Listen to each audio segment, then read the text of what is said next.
Mike Mayo's Lunchbox is brought to you by Transworld Business Advisors. Hold the mayo. It's time for Mike Mayo's Lunchbox. Find out what's being served with Mike, Defo, and Luby, the only show that covers food, sports, and the proper maintenance of your car. And now, a man who had the distinction of having an entire health clinic named in his honor, Mike Mayo. I want the frim fram sauce with the awesome bay with shafafa on the side. Hey, good afternoon and happy Monday, everyone, and welcome to another edition of Mike Mayo's Lunchbox. Boy, do we have a special treat today. We are going way upscale on the food and hospitality meter today. It is a Transworld Business Advisors edition, iconic eateries, Andy Cagnetta from Transworld, and we are at Cafe Maxx in Pompano Beach, more than 4 decades in business, and we have a special treat because we have the father-son culinary duo. Can you believe that one? I mean, gosh, I hear myself talk. I've been here for 42 years. I know. Wow. And that means 2 things. Number one, it's pretty much a testament to your quality and talent. Number 2, you're getting old.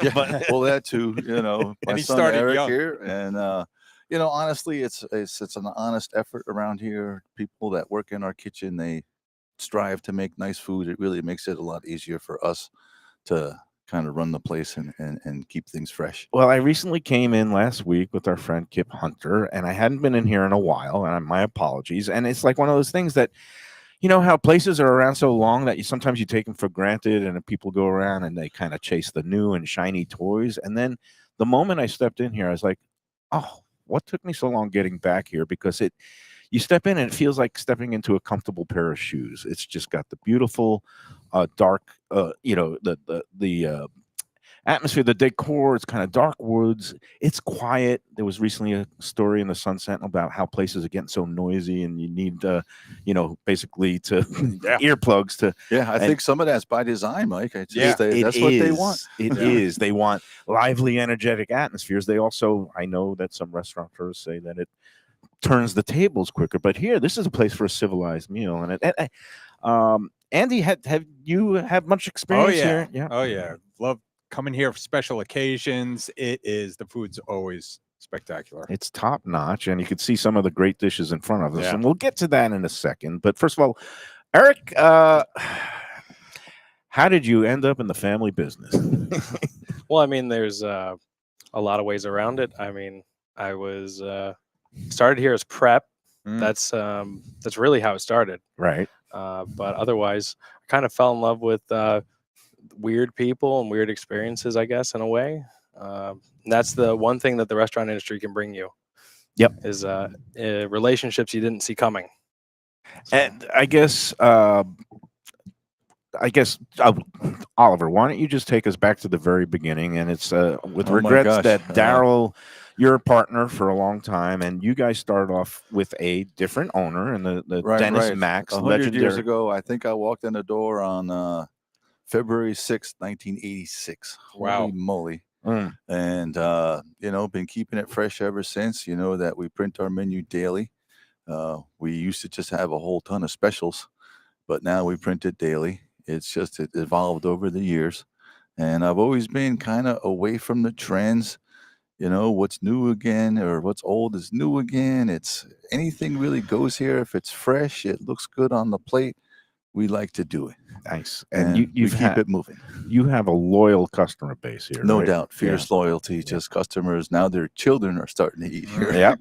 And the children are starting to work here too. So that's it. Well, he's named after my father, who was a chef at the culinary for 28 years. And the lead instructor there kind of set up the whole curriculum. Right. He's got a bachelor's degree now. When I was back there in the early 80s, they didn't have that. Yeah. And then I guess, we'll get into that part of it in a minute. But the restaurant originally it started by Dennis Maxx, a noted legendary restaurateur, now retired. But basically, he started it. Darryl Brock, who is your partner, was kind of general manager, and then the two of you, I guess, had the opportunity to take over. Late '88, we bought it from Dennis, And then I think 4 years later, we added the extra X and the Darryl and Oliver's in front of it just to kind of Mm-hmm. make our own kind of stamp on things around here.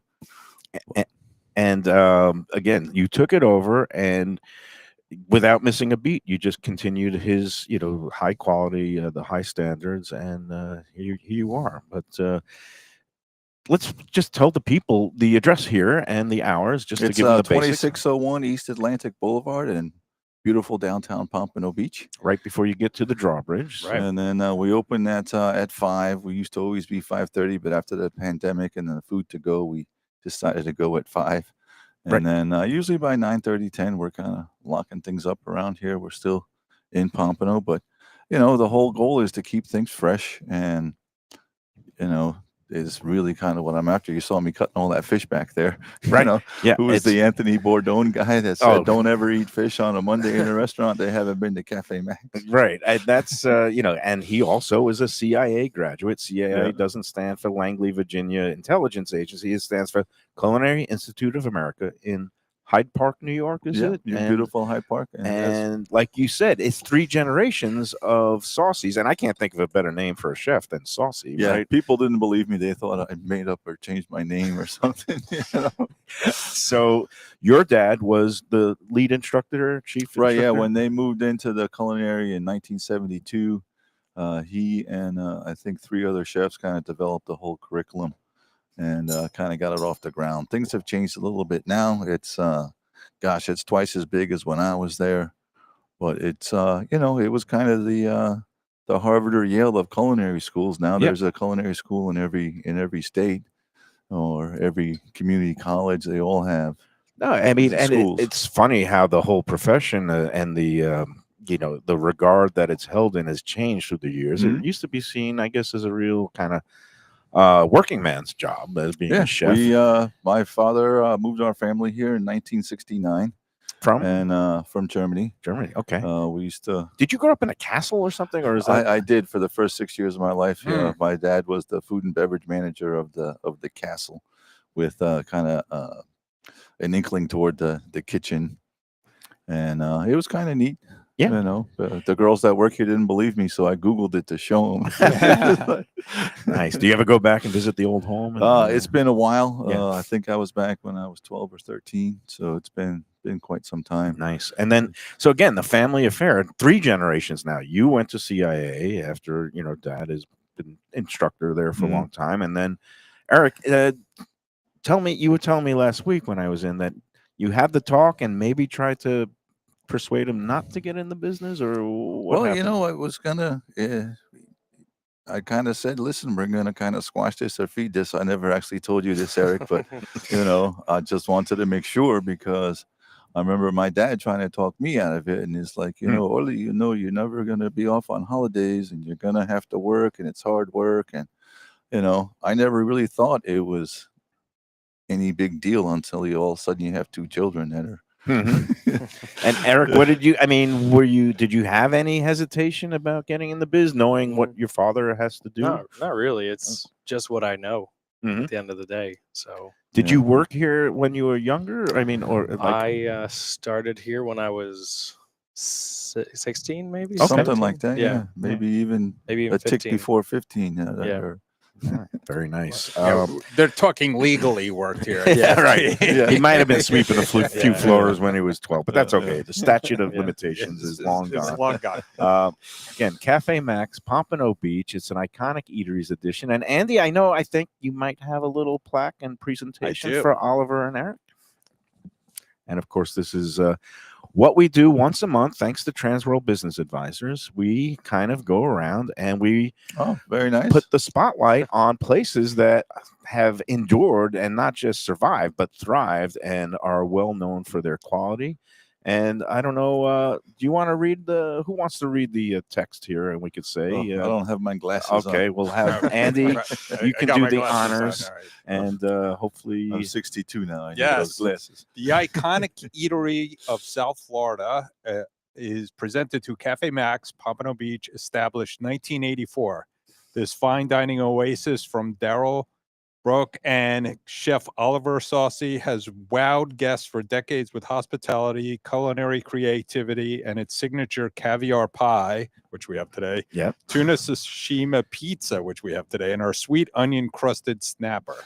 Oh yeah, that one we don't have out here today. That's but, okay. August That's you know, okay. they were trying to figure out how many snappers I've served over the years. Oh yeah. So that's I decided go. to spotlight those because I don't see those on menus in very many places or any places, and that's really kind of put you on the. It's one of those things that we can't change after the how many years here we have. So many dishes that if I don't bring them back every season, I forgot how to cook.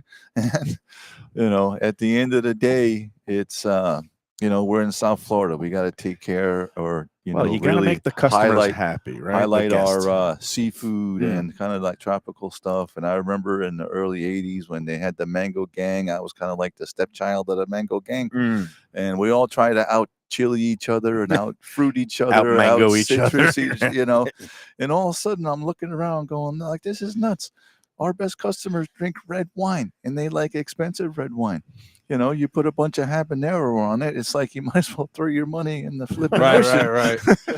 So that's kind of where the onion crusted snapper came from. It came from a dish that we could pair very well with red wine. Nice. Okay. Yeah. And whoever said fish doesn't go with red wine doesn't know what they're talking about, because fish can go with anything. It can, just depends but on some of it does get a little bit light. And, in my opinion, that onion crusted snapper, that's what it was developed for, is for the red wine drinker. And it's classic. And so you can't even venture a guess of how many plates of that one of our longtime servers, Ricardo, came up with like 800 and something thousand. Wow. There you go.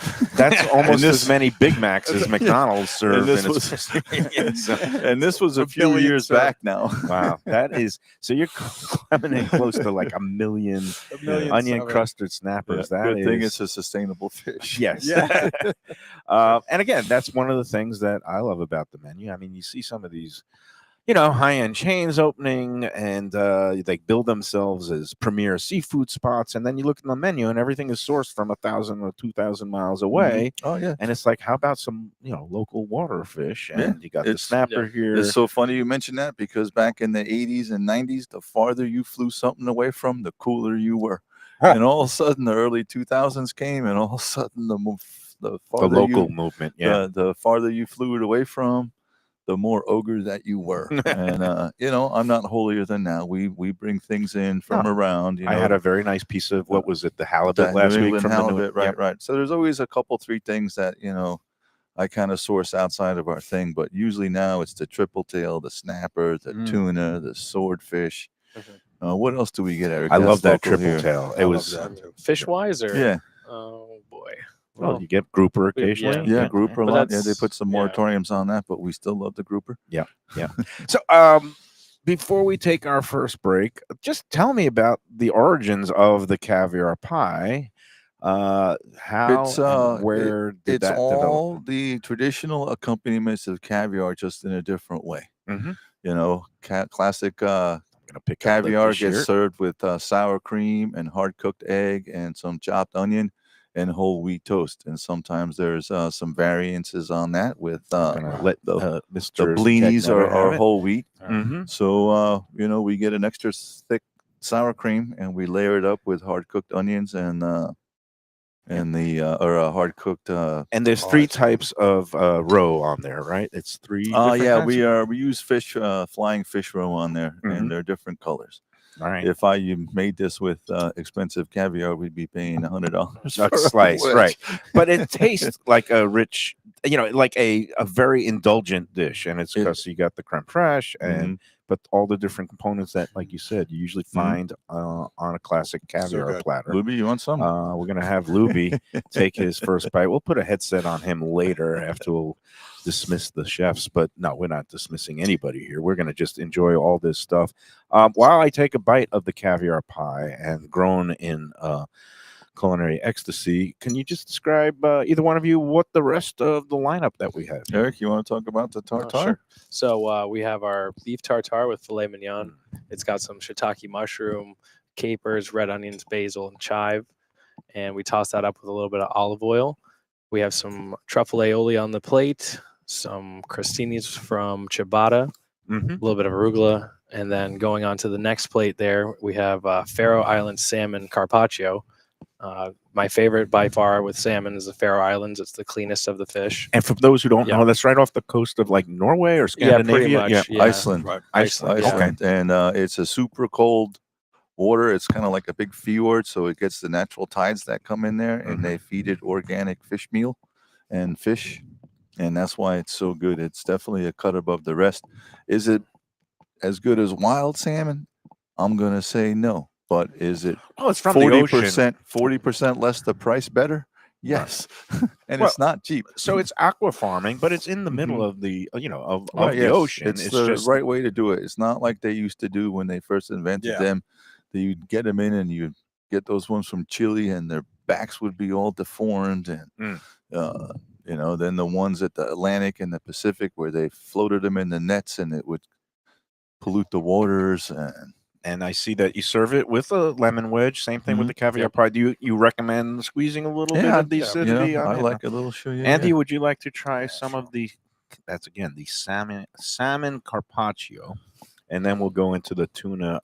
You want to talk about the tuna pizza? Let's Eric? talk about the Sure. tuna pizza. I've only made probably close to 5,000 of them, probably. So we have a crispy wonton at the bottom, and then we do a wasabi cream cheese in between the tuna and the wonton. We finish that off with a spicy mayo, some sweet soy sauce. We also have Tobiko caviar, pickled ginger, and scallions on there. Very nice dish. And Luby, you can get recite. And we also have an international guest in now, right? Andy Cece is in. CC is here from We're gonna Ghana, have from him. Transworld Ghana, so we have to have him. Ask him what the fish is in In Ghana. Ghana. We'll get to that. But so we're gonna. I guess everybody will enjoy this. I guess when I see things like a salmon pizza or tuna pizza, I think of Wolfgang Puck and Spago, and kind of he kind of brought that to the fore. What was your inspiration for it?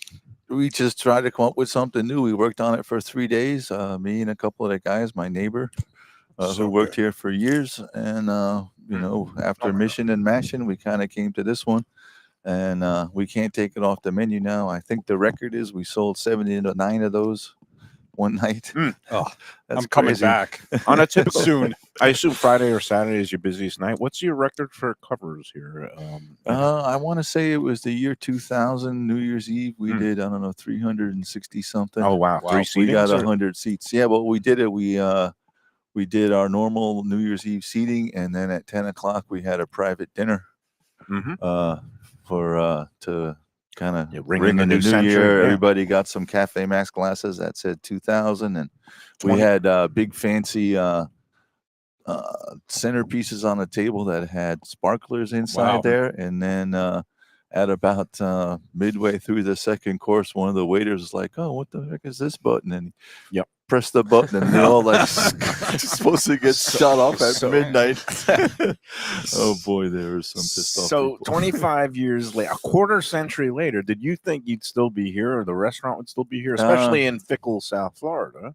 Yeah, I don't know. It's just kind of sticking to what we do. It's like, is it fresh and innovative, but safe adventure? I want to say we don't get too jiggy with it. Mm-hmm. A lot of restaurants that I've seen over the years, they start mixing cuisines on the same plate. Right. I can't say that I've never done that, but I stay away from it. And for me, it's always been obviously the South Florida influence. We got to do a little bit of that. But you can get a little too crazy with the fruits and the citrus, in my opinion. Right. If you look across the bay over here, you got kind of Mexico and that kind of southwestern kind of thing. So we always kind of include some of that. Okay. You look very shortly to the north, you already kind of have some of that Creole Southern comfort kind of working in. Mhm. Well, all those ingredients are pretty much down here too. So we like to do that. Right. For me personally, there's nothing Asian about me, but it intrigues me. I've studied it. Mhm. It looks darn good on the plate. Really works well with our seafood, and it's healthy. Right. It's And- lighter. It's not as cheesy. It's not Exactly, as right, buttery right. as the Yeah. French cuisine. And then And- at the end of the day, if you get too jig with it and don't round it out with our French Mediterranean roots that we grew up learning, Mhm. it doesn't It's the work in my technique. It's opinion. the French technique blended with global Mhm. ingredients. And what I really like about this tuna pizza, and you already ate yours, Yeah, Andy? I'm sorry. You devoured it. So No, we got more. We There's can no make another. apologies necessary for eating on the lunchbox. The way that you blend in the ginger flavor, sometimes I find ginger overpowering, but the blend and the balance here is really, Yeah, really you just, nice. I don't know. What do you think? There's a teaspoon that gets kind of sprinkled on there. I would say maybe even a quarter teaspoon. Yeah. And this is really just like a perfect Yeah, it's perfect. bite in terms of you got the Yeah. crunch from the wonton skin. Very easy to eat. I love things that are handheld and finger food, It's and like a handheld carpaccio. Yeah. It's- Yep. and It's funny. I think it was maybe Bon Appetit magazine where Hmm. they have the thing in the front because you asked. They sent me a letter, I think 4 or 5 times to share the recipe with them, and I'm like, you said no. I said, no. Well, it's just nothing that you would ever make at home, Right, You know? right. It's just too labor intensive. Certain things should be reserved for a special night out on the There you go. town at a nice restaurant, and that's what I appreciate. Is I hate going to a place where I'm paying a markup on something that I could easily make myself at home, Mhm. and I want to go out and do be able to eat things that not only I can't prepare, but a lot of things that I've never seen anywhere else before, and that to me is the Mhm. mark of a great restaurant. So, Awesome, thank you. job well done. And I don't want to say imitation is the sincerest form of flattery, but there is like a new high-end sushi place up in Delray Beach that the chef got a Michelin star for a restaurant that he opened in South Korea, even though I guess he was raised in Colorado. Akira Beck, I don't know if you're familiar, but he does kind of a very similar thing. It's like a tuna sashimi pizza, but I'm going to say it right now, Ollie. Yours is much better. Ooh, there you go. So I don't know. Critics' words. Sometimes I can't help myself from There you having go. a strong opinion, but job well done here. Let's take the first of 3 breaks. Luby is giving the eye like, come on, we got to take the breaks. So before we do, though, I have to remind everybody, and again, they are officially aboard as a Lunchbox sponsor for the promotion. Dine Out Lauderdale is ongoing now through September 30th. It's basically scores of great restaurants around the greater Fort Lauderdale area, bringing you limited time, price fixed menus. And it's everything from waterfront seafood spots, upscale dining rooms such as Cafe Maxx, cozy neighborhood favorites such as Cafe Maxx. It's your experience, your chance to experience bold, unique flavors, and at a nice little, we're gonna say a lower rate. It's basically a way to get We've people been in. doing this for years. I think since the first year they've had it, and I want to say they barely had 35 restaurants at the beginning. Right now they're up to And- over 140. Yeah, right. Yeah. Yeah. My chef friends would be like, "Man, are you doing any of those dinners or whatever, those dine-outs?" I was, "Are you kidding me? I'm doing like 100 of them just every Friday, if Oh, you not are? more." Oh, great! And you run it it's- on Friday nights as Yeah, well. yeah. We don't do Saturday, but Right. and we also And you're open for dinner 7 days, correct? correct. Yeah. So every night for dinner, and the dine out deal, it's $60. Ours is $60, and we should look at the menu a little bit later. Yeah, we'll check it out. But for all those who want to check out not just the options here, and it's a great value here because for $60 to get this kind of quality food, and you get a great choice of appetizers. It's not one of those places where it's like you can just pick from 1 or 2 things. They have like a dozen different appetizers and a whole range of entrees and some of your spectacular desserts. To get all the details, well, first of all, Cafe Maxx, your website is cafemax.com, Yes, right? sir. Yep. With 2 X's. And then for the full range of all the options out there for Dine Out, go online to dineoutlauderdale.com or visit lauderdale.com/dineout. Gets you to the same landing page. And you can check out all the restaurants in your neighborhood, or if you want to take a little journey, I would definitely highly recommend this as the pick of the week because we love Cafe Maxx and you are going to get yourself a fine experience right here. All right, let's take our first break and then we'll come back with more from Cafe Maxx chefs Oliver and son Eric and Andy Cagnetta, Transworld Business Advisors, There you after go. these words. Hey Lunchbox fans, is it time to sell your business? You've poured your heart and soul into your restaurant or business, and you want to see continue the legacy you have built. Transworld can help. Call me, Andy Cagnetta, at Transworld Business Advisors right now and see if it's time for you to retire and relax. Iconic brands like the Mai Kai, Mulligans, Carlos and Pepe's, Mangoes, and many more turn to Transworld to help sell. Contact Transworld on Facebook or call 954-772-1122 or visit tworld.com. Again, that's 954-772-1122 or tworld.com. When I'm looking for some wicked good food for a wicked good lunch, there's only one place to go. That's Wicked Cheesesteaks in Fort Lauderdale. It's at 4824 North Federal Highway, just south of Commercial Boulevard and across from Holy Cross Hospital. My friend Brian there, he will hook you up with some really tasty treats. They've got cheesesteaks, just like the best you can find in Philly, along with lobster rolls, because that's where he's from, Maine originally. And they have wings and pizza and everything you want to have a really good time. Wicked Cheesesteaks. They're open every day but Tuesday. Check them out online, wickedcheesesteaks.com. Tell them the Lunchbox sent you. Guess who's back and better than ever? Juan's. For the best in classic old school Chinese cuisine, a family-run South Florida favorite since 1966. It's at 664 North Federal Highway in Fort Lauderdale, open every day but Tuesday for lunch and dinner. Chef Alex is carrying on the family tradition that started 4 generations ago. It used to be known as Christina Juan's Mandarin House, and you're going to love it as Juan's. They've got all your favorites: wonton soup, spare ribs, egg rolls, dumplings, Peking duck, and more. Combo lunch specials daily and takeout and delivery. For more information, go to their Instagram page at wans.fl. If you're looking for a great place for steaks, seafood, and more, go to Tropical Acres Steakhouse and Butcher Shop. It's at 2500 Griffin Road in Dania, just west of I-95 in the airport. They've been there a long time, since 1949. That means they're doing something right.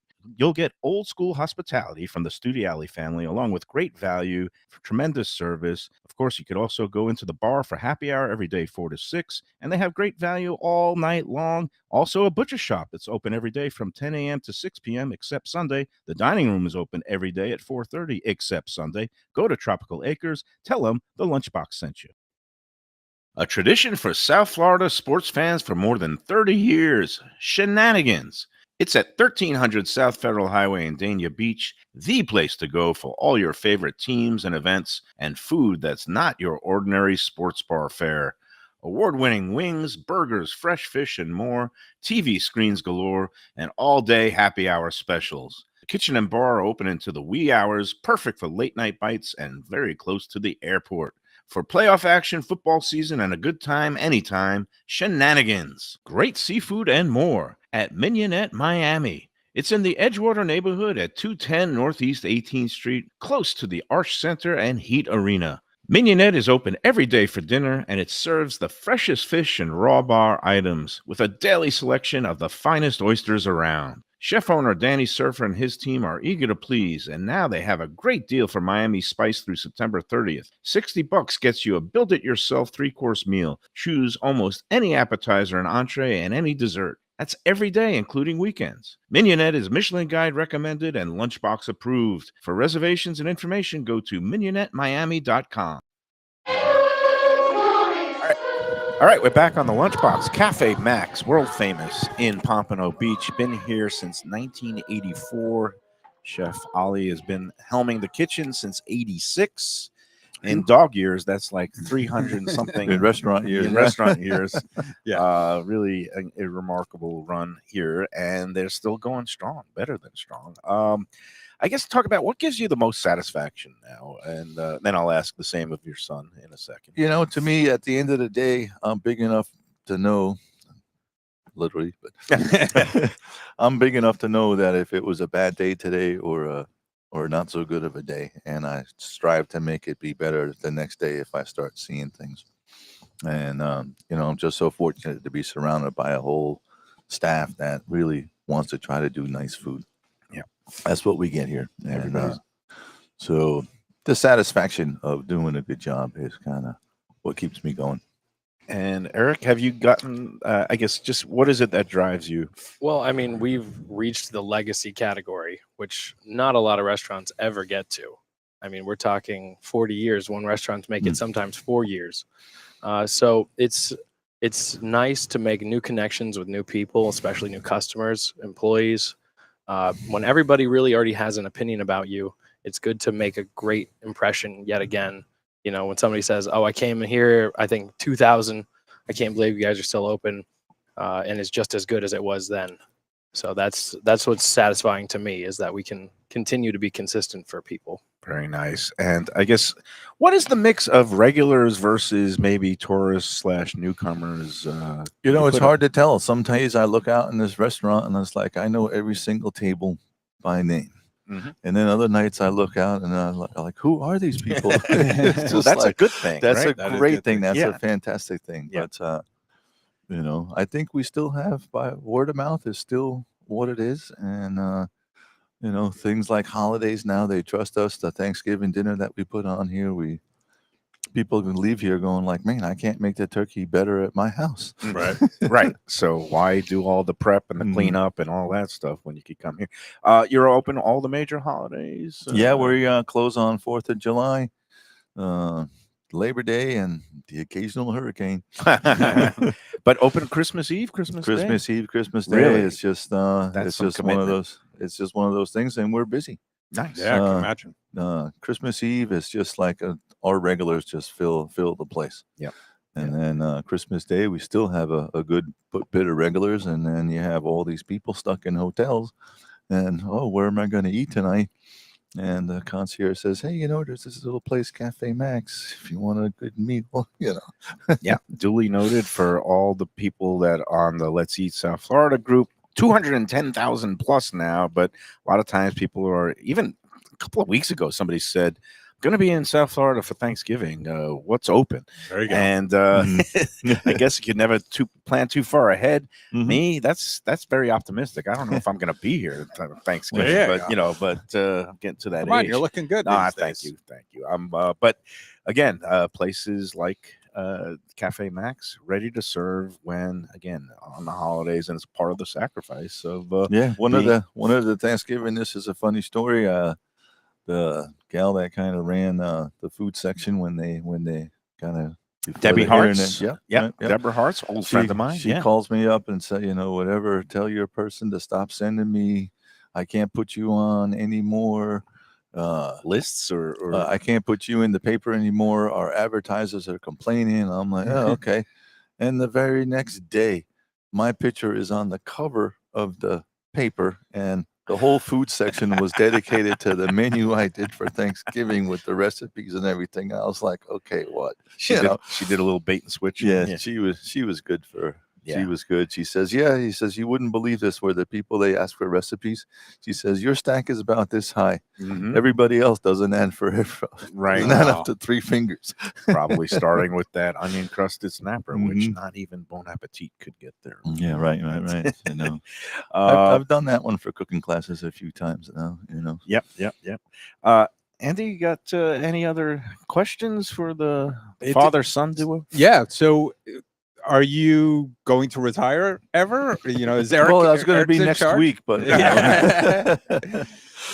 But you yeah, do- it's at some point I'm gonna have to. I mean, I'm getting Yeah. old, but you know, we still have fun. Eric now, he's really kind of taken over on the cooking That's classes. great. We sell out every single time. We got one coming up at in the middle third of the month, and we already sold out on that one. Great. And then we got a few more coming up. We're gonna do Asian. We're gonna do So how do Northern people- Italian. How do people sign up for the classes? That you- Usually they come here and they sign up with Joanne. Okay. And Joanne, the great hostess here. And you know, we're pretty much as soon as I make the announcement what the next class is, before the people leave, we're 80% sold out for the Nice. next one already. It's always good to see the second generation coming in. I Yeah, mean, that's that's a good You know, sign. that it's a great sign. It Mhm. means that you've been running the business and you've made it so there's enough systems in place you can hand it off Mhm. a little bit. And Yeah. Right, and right where we're sitting is where we do the class. Right, There's right. you see some chains hanging up there. There's a big mirror that goes up there.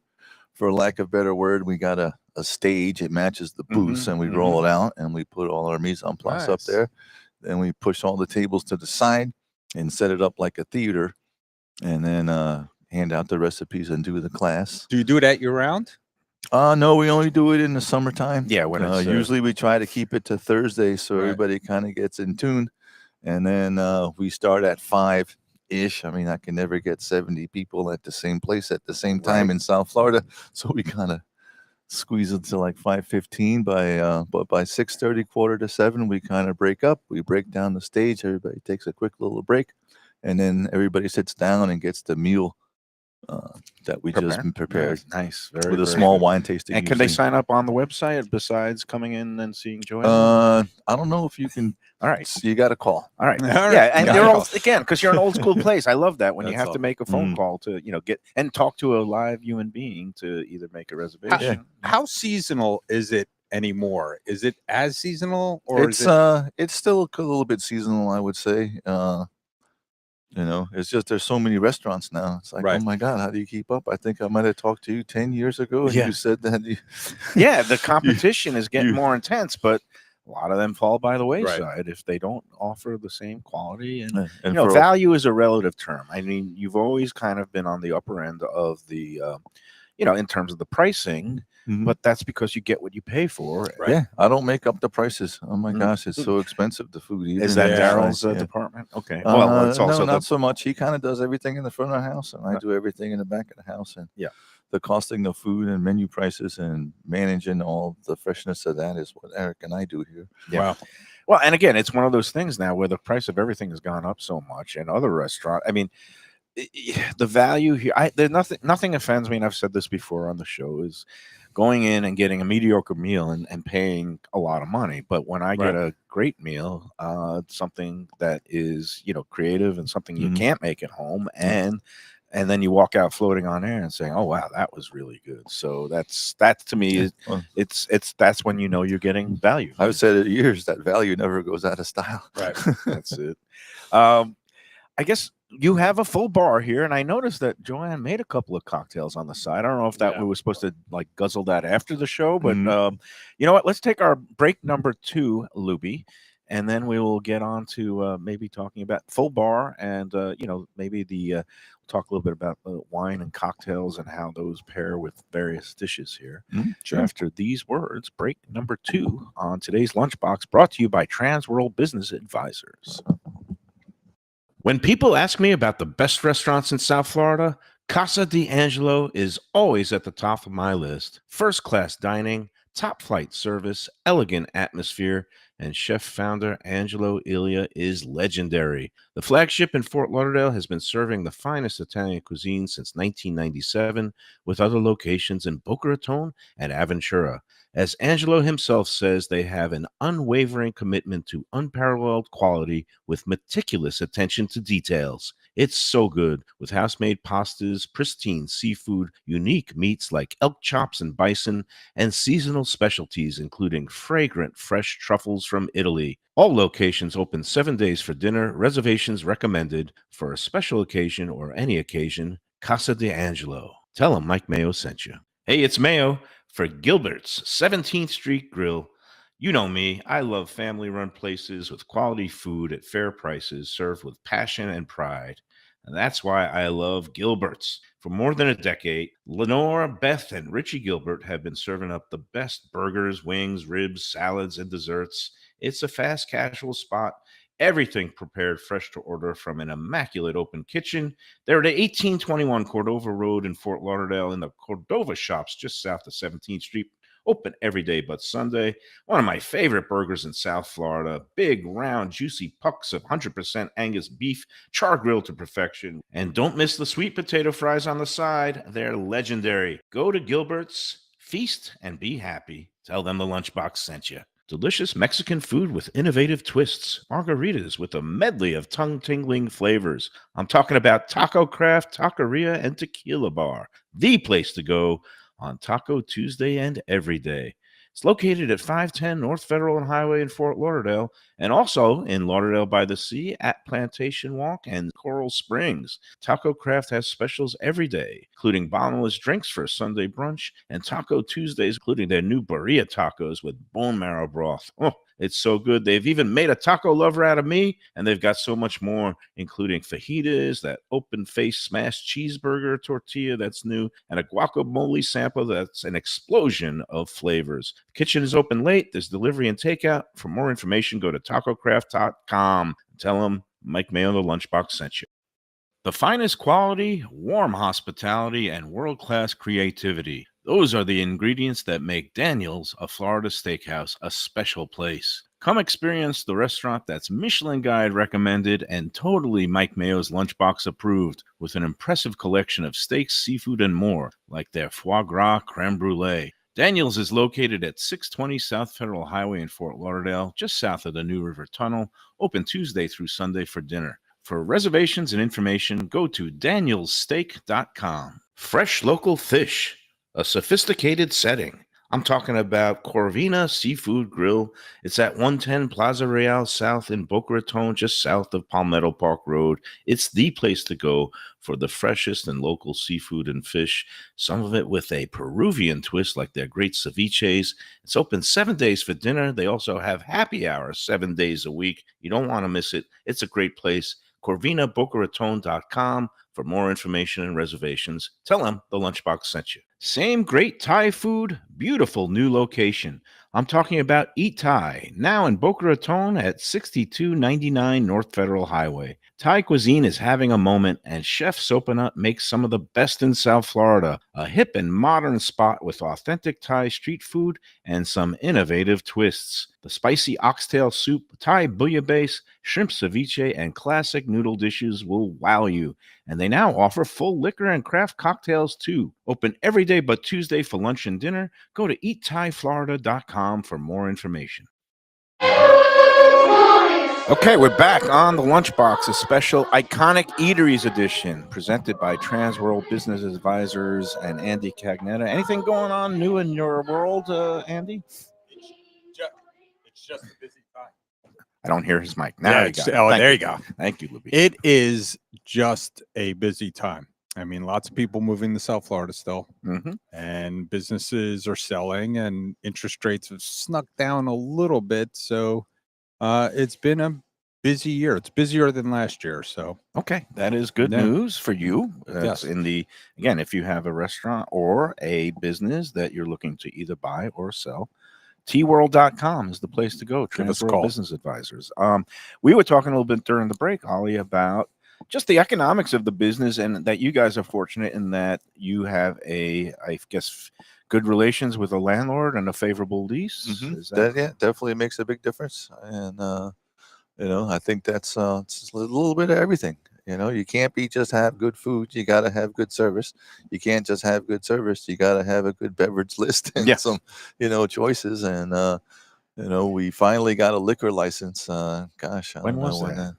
Well, it was we turned 21 years old at Cafe Maxx, and that was the hook on our promotions at Cafe Maxx. They said the drinking age is 21. Once a restaurant turns 21, you can get a liquor license. And right probably here, close to 20 years ago, we got the license. And I've got one of your nice, cocktails right here. I think it's a Manhattan that's served on the rocks. I'm going to say L'chaim and salud to that, and Prost, since you're German. And Andy, we'll say Chantani, right? Yes. So, all good. That's good, right? It's more than good. I feel like drinking the whole thing. But so I guess talk a little bit about, unfortunately, Darryl couldn't make it today, but, it is labeled as Darryl and Oliver's Cafe Maxx. How did you guys meet? Is it when you first walked in the door? Because I know I heard from Darryl that he kind of was here from the get-go as an assistant GM to Dennis Maxx, the founder. Right, yeah. That was pretty close. I was working at the Tower Club. I was I didn't realize a that. young punk, and There you go. I was going to be the youngest chef in Club Corp history, and they were going to ship me off to Melbourne Beach. And I'm like, I'm too young to be this corporate thing. So I was like, I'm out, Okay. And I walked over here and they said, when can you start? Do you know who the original chef was here? Or? It was Mark Militello was like, really? He was the executive chef, but we really didn't see him much because they had just opened up Max's Place in North Miami Beach. Right. And then that became the first Mark's Place, and he went on and got James Beard Award acclaim and all these things. And then they had a German guy here, Peter.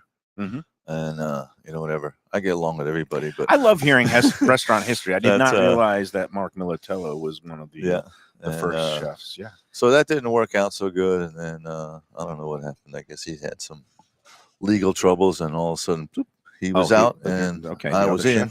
Nice. And That was, gosh, that You was Wally the first pipped him. summer that I was here was when all that went down. And then a couple years later, we bought it from Dennis Maxx, and Right. here we are. And Wow.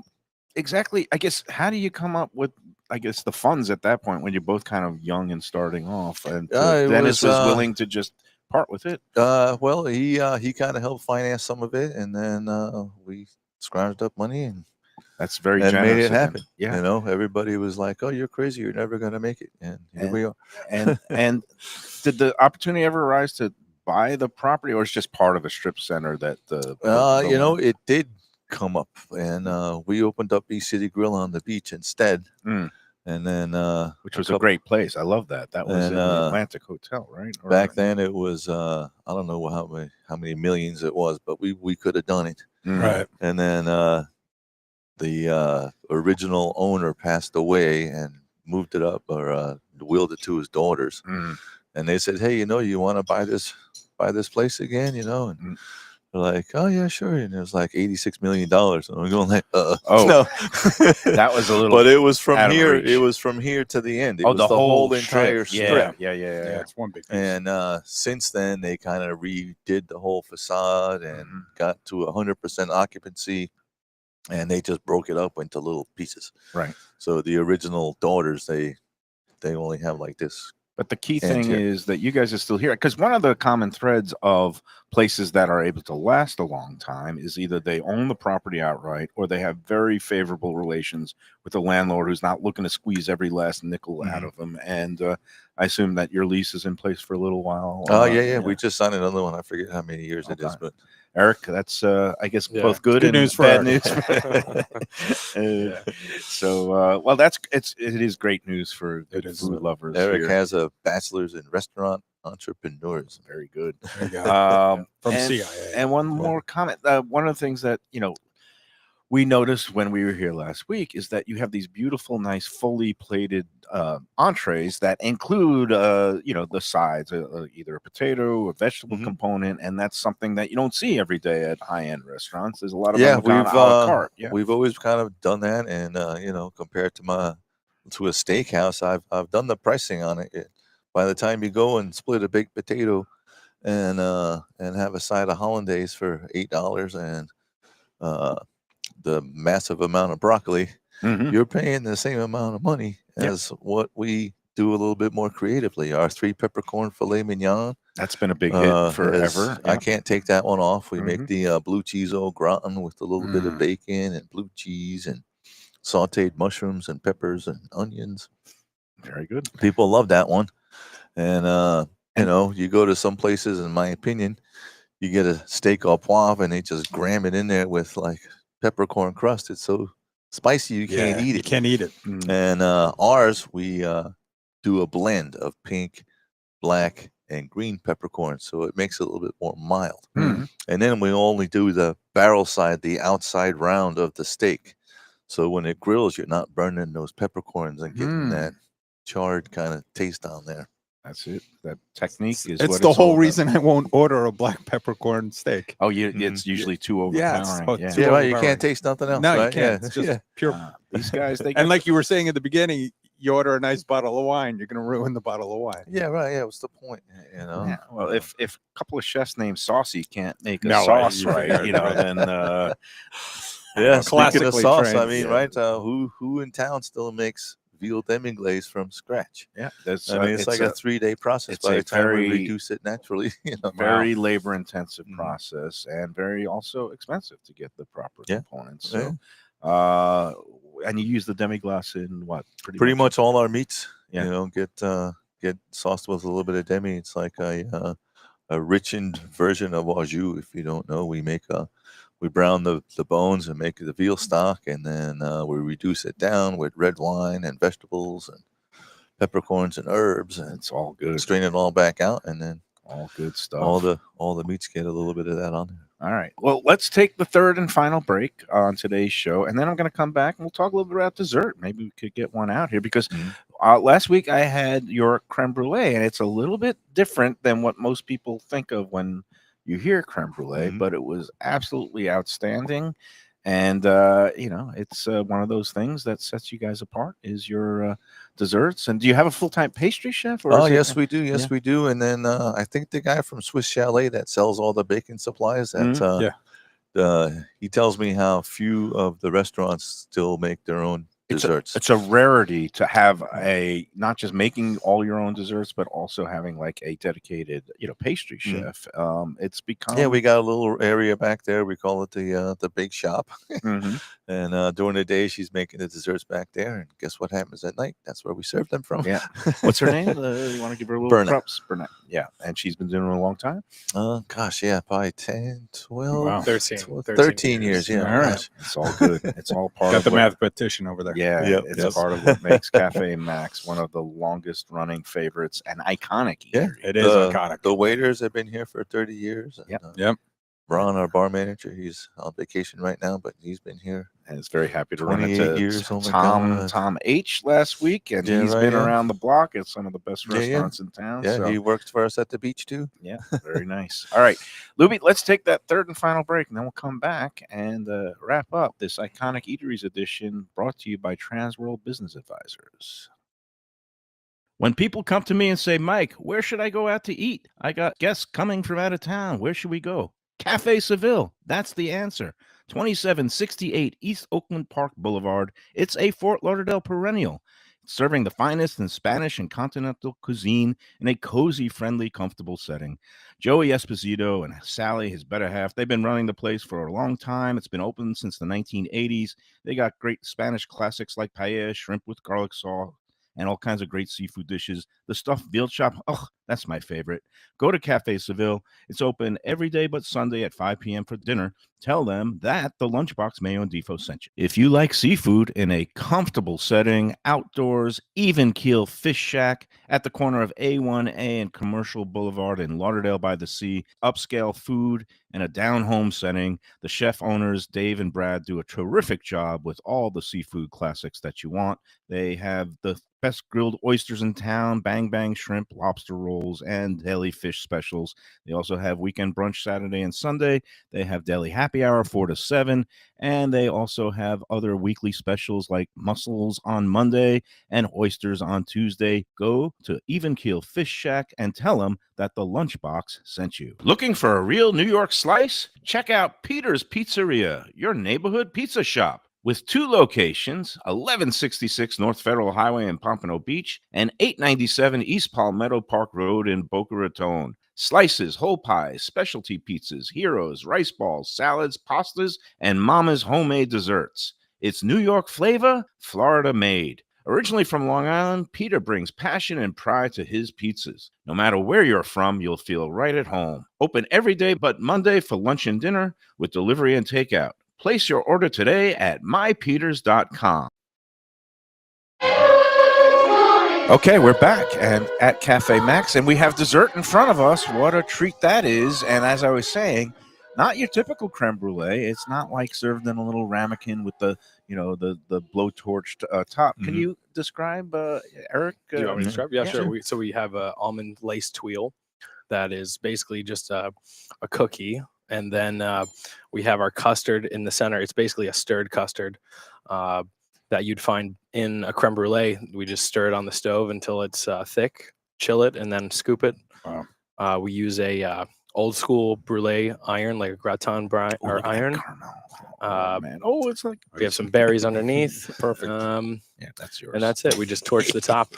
Yeah, it fools you because it feels a little bit lighter because it gets whisked on the stove instead of baked like a custard. And Right. then we layer it inside there with a couple heaping tablespoons of fresh berries. Yep. And then brown it off. And then the cookies on the side. I'm sorry, did I miss it? Yeah, we just have some chocolate chip cookies on the side. It's kind of fun to dip those in and eat it like that. Mhm. But we use the tuile as basically the vessel.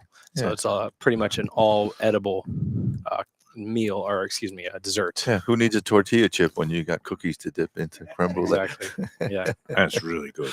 I fell in love with it all over again last week. And Wow. in front of, first of all, I don't know if Defo is out there watching. He's still in Vegas. Still really haven't heard from him, but he was crushed to hear that we were coming out here today because this is Oh one yeah, I of thought I was going to see him today. Yeah. Defoe is, this is one of his favorite spots. He lives nearby.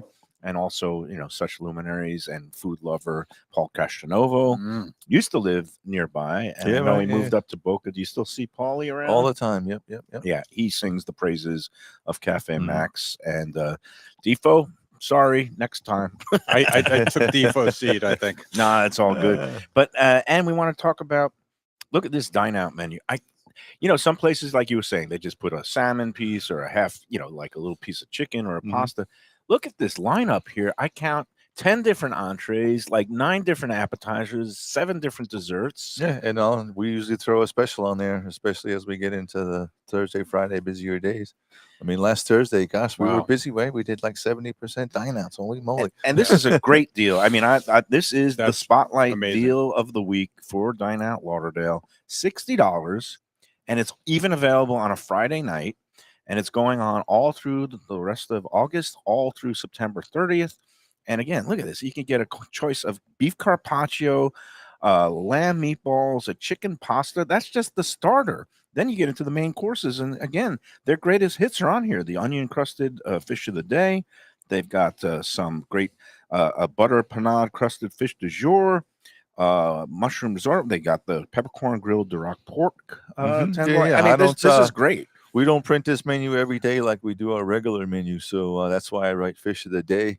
It's kind of like when you go to the fish store. You don't go to the fish store and say, I'm going to get some snapper today. You go to the fish store and you see what looks I'm gonna good. looks good. What looks good in that showcase. You know? Nice. Yeah, that is a mark of a great chef. Is you're gonna go with what's the freshest and what's Yeah, gonna my present the guys, my best. seafood guys, they know me. They know that we print the menu daily.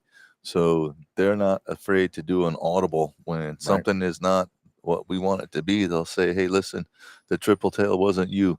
I sent you some golden tile fish, or That's it. snapper wasn't good, so I'm sending you some grouper, or and then we just change the menu to make it be right. Fantastic. They know your standards, and that's again, it's just part of what makes a trip to Cafe Max so special. I mean, I will have to come back here with my girlfriend and Yes. indulge on a dine out menu very shortly because that looks all Mhm. really good. And you got a lot of pastas on the menu. I was asking, do you sell a lot of pastas? Right, Because yeah, right. We Yeah, call we it Olive Garden night when we sell a lot. a little bit higher quality Yeah. than the Olive Garden. Yeah, we make some fresh pasta. We have the duck ravioli that's been on there forever with the brown butter and sun-dried tomatoes, and Andy's a pasta. Yeah. guy. the pasta. Can I shrimp add- scampi with the fennel. Now I can't. If as soon as I don't have it, that's what they want. All good. Hey, we got to take care of a little bit of business in terms of the weekly contest, our 10 Palms Gulfstream Sunday brunch contest. It was a little bit of a hairy one this week because, well, first of all, it was 2 restaurants that had a similar name. It was in honor of International Cat Day that was on past Friday. I don't know, are you a cat or dog person there? Oliver? We have a cat at my house. There you go. There's a cat person. So we did the 2 restaurants were Lucky Cat. One of them is Lucky Cat Cafe up in Fort Lauderdale. I've never been there. I guess it's kind of a Asian influenced place. And then there's Gordon Ramsay, a chef you might have heard of, had a place in South Beach called Lucky Cat by Gordon Ramsay. Fortunately, that one is now in the dormant. They say it's temporarily closed and they're taking a little breather and pause during the season. But I'm wondering if that cat is going to have 9 lives or not. But anyway, we had multiple people obviously got the restaurant, and then we got down to our 2 Gulfstream contest races. The first one, this was impressive. It was a 26-1 shot by the name of Willow Case, and I thought nobody was going to have it.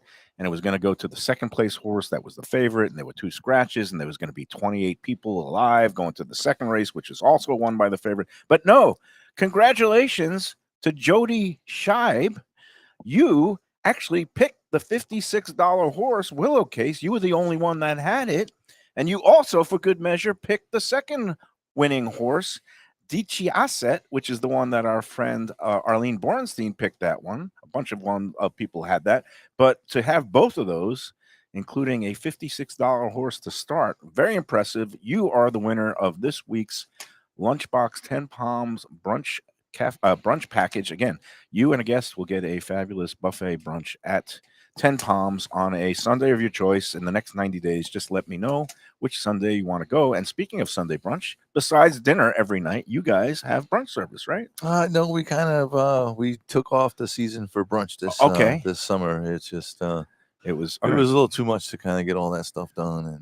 And what about during season? Are you going to bring it back? Well, That's popular demand. We'll see how it goes. Okay. Well, All right. I did not realize that. So that's a good note. So dinner only 7 nights a week, and that is plenty. All right, guys. Well, thank you so much. I appreciate Well, it. thank you. Our pleasure. And I don't know how you do it after all these years, because I just stood on my feet the other day for an event that we held. And again, props to Brad and Dave over at Even Keel Fish Shack.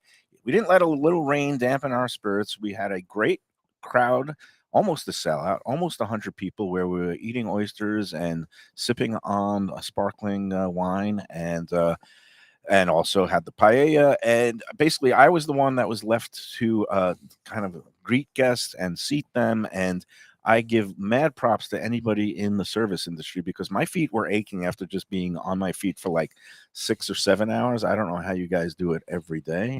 As your body You get used to it, I guess. Yeah. And I don't know how people deal with guests every day, because a couple of them could be challenging. But again, and we thank Phil and Kate from the Visit Lauderdale Food and Wine Festival. That was a co-sponsor, co-presenter of the event. Great time, and part of the proceeds went to the good people at the Joe DiMaggio Children's Hospital. Are you guys involved with the Food and Wine for the Visit Lauderdale Food and Wine Festival? I don't know. Nobody asked me. We might have to. Actually, Phil was on the chat line saying, "Hey, this might be a perfect spot for one of the special intimate festival dinners." So maybe we could have a meeting of the minds, and we'll talk about that later on. Andy, thank you. Thank you. You going Another anywhere? iconic eatery. It was an iconic, epic episode. Epic. At an iconic eatery. You got any big vacation plans coming up? You doing anything? I'm going to fun? head to the Cape for Labor Day. Wow, you're going to have some scrod, seafood. Yeah. some chowder, Some lobster rolls. lobster. That's good. Yes. Well, enjoy your time up Thank there. you. We'll see you next month at a place Yes. that we haven't finalized yet, but we're getting a. we're going to always. We're going to be in an iconic eatery again. It will be iconic. Eric, thank you so much for your Thank help. you. Congratulations on following your dad's footsteps. We'll be Oliver, back soon. always a pleasure to see you. Thank you so much for putting out a great spread today. Yeah. Luby, Don't miss it. We didn't hear from you today, but we will be back tomorrow at the new Dear Olivia restaurant that is just wowed the crowds in Parkland. Opened up 5 days ago and getting nothing but rave reviews. It's nice to have Parkland having a place that's an independent restaurant of its own. So until next time, enjoy every cocktail, enjoy every crusted fish, and enjoy every, well, let's say caviar pie.